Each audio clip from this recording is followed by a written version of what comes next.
Dios te salve María, llena eres de gracia, el Señor es contigo, bendita tú eres entre todas las mujeres y bendito es el fruto de tu vientre Jesús. Santa María, Madre de Dios, ruega por nosotros pecadores, ahora y en la hora de nuestra muerte. Amén. Nos sentamos. Esta primera lectura del segundo libro de los Reyes, la lectura de toda la curación de ese general del ejército arameo, el sirio Naamán.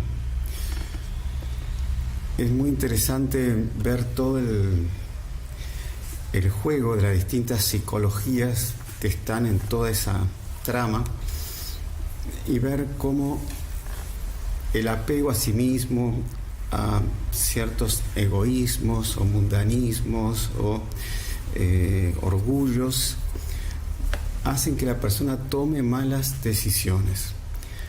Y la persona desapegada de las cosas hace que tenga buenas inclinaciones y tome buenas decisiones en cuanto al problema aquí de la curación de Naamán. Esto lo comenta Monsieur John Clark en sus homilías. Muestra cómo el primer personaje que aparece es del lado del bien, se podría decir, es la niña. Esta niña que fue en una de esas guerras, en esa época cuando se peleaban dos ejércitos, el perdedor quedaba como esclavo del ganador. Y esclavo en esa época era nada, era como una cosa. En el derecho romano el esclavo está en la parte de las cosas, de la res, que se llama, así como un animal, o una propiedad, o un objeto cualquiera, era el esclavo. El esclavo no tenía derecho a la vida. El dueño podía matarlos, no había ninguna pena contra él, o sea, contra el dueño. Entonces la niña, para ver cómo eran las épocas, en esa batalla, en esa guerra, pierden, se ve que los judíos o los samaritanos, y ella queda como esclava de la mujer de Naamán. O sea, era una niña, quizás sería una muchacha que no tenía nada. O sea, lo único que quería era, con el buen espíritu, servir a su Señor, servir al general.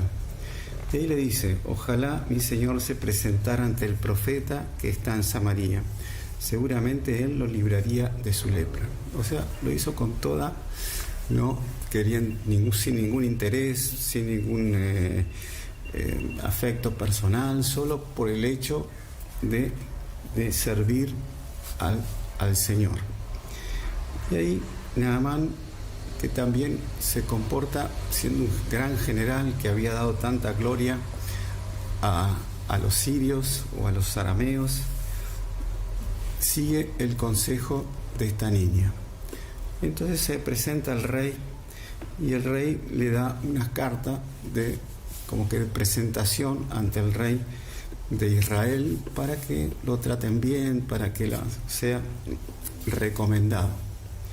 Bueno, y ahí él lleva consigo 10 talentos de plata, 6.000 ciclos de oro, claro, para darle al profeta que lo cure.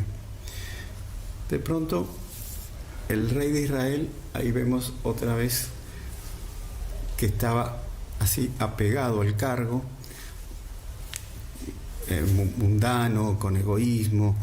Entonces él ya enseguida piensa que está queriendo declarar una guerra contra él.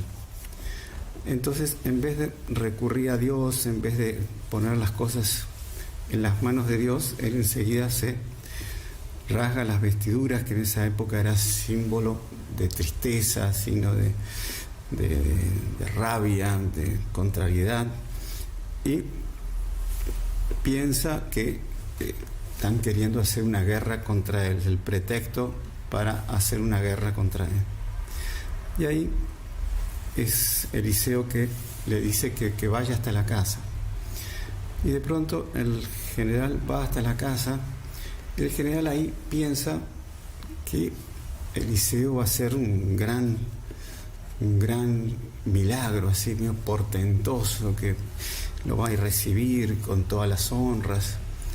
Entonces hizo un sueño como que él poniéndose en el centro. Y Eliseo mandó un mensajero para que le dijera: ve a bañarte 7 veces en el Jordán, tu carne se restablecerá y quedarás limpio.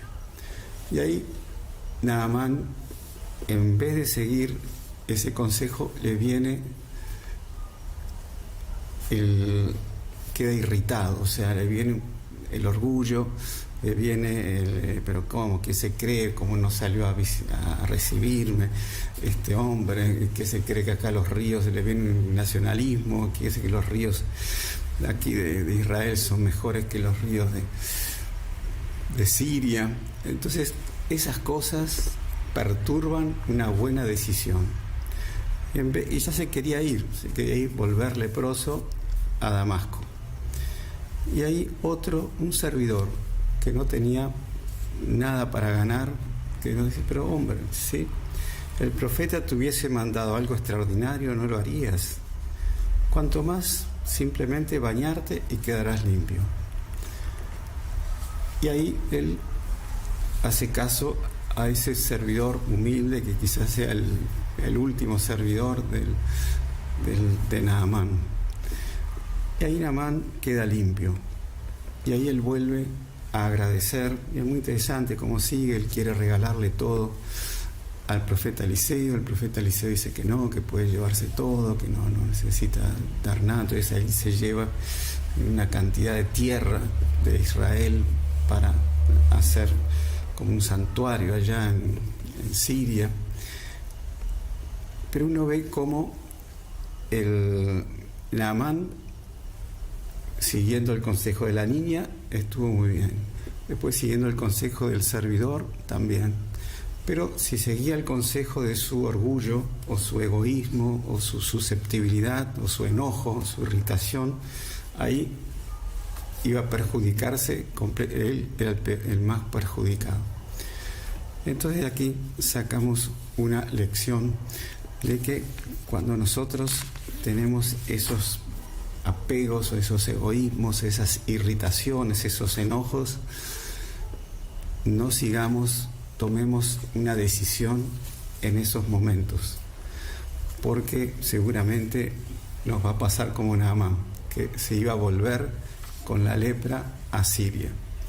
Entonces, dejemos pasar esos momentos de irritación, o momentos de egoísmo, momentos de orgullo, momentos de susceptibilidad, o de enojo, de tristeza, o de depresión, ¿no? Que son esas cosas que el demonio pone para que nosotros no sigamos los caminos de Dios.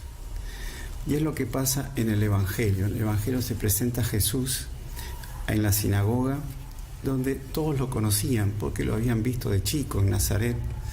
Y ellos, en vez de tomar una actitud de sumisión, de reverencia, de adoración, de veneración, de admiración, al contrario, ellos tienen una muy poca fe.